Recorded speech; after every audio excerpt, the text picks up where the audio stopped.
In life, we all face moments when we feel empty, moments when resources are running out, when fear grows louder than faith.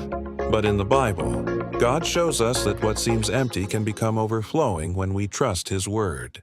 Today, we look at one of the most powerful miracles in Scripture, the widow's oil, found in 2 Kings 4:1-7. 2 Kings 4 begins with a heartbreaking cry for help.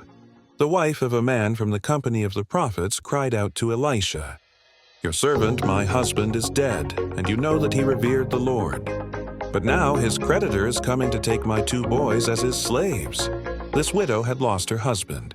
She had debts she could not pay, and now she faced losing her children. She had nothing left except her faith.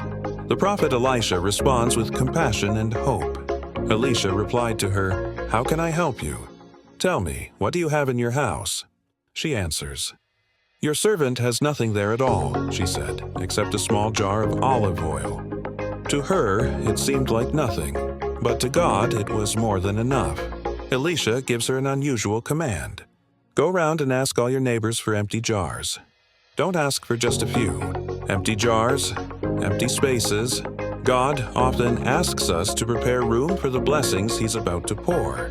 Elisha continues, "Then go inside and shut the door behind you and your sons.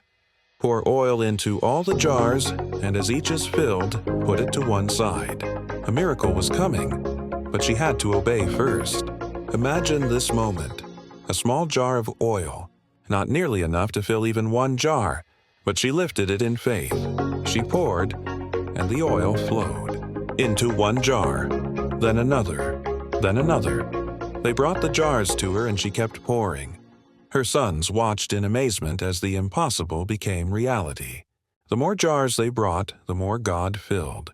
Finally, after filling every jar she could find, when all the jars were full, she said to her son, "Bring me another one." But he replied, "There is not a jar left." Then the oil stopped flowing. The miracle didn't stop until the preparation stopped. God filled every space she made available. Now she returns to the prophet. She went and told the man of God, and he said, "Go, sell the oil and pay your debts. You and your sons can live on what is left." Not only did God save her children, He gave her enough to live on. Her fear turned into abundance. Her emptiness became overflow, and her nothing became everything she needed. The story of the widow's oil teaches us this truth. God uses what we already have, even if it seems small. He only asks us to bring what we have, make room for His blessing, and trust Him enough to pour. When life feels empty, when resources feel small, when fear feels overwhelming, remember the widow. Your little is not little to God, and just like He filled every jar, He can fill every empty place in your life.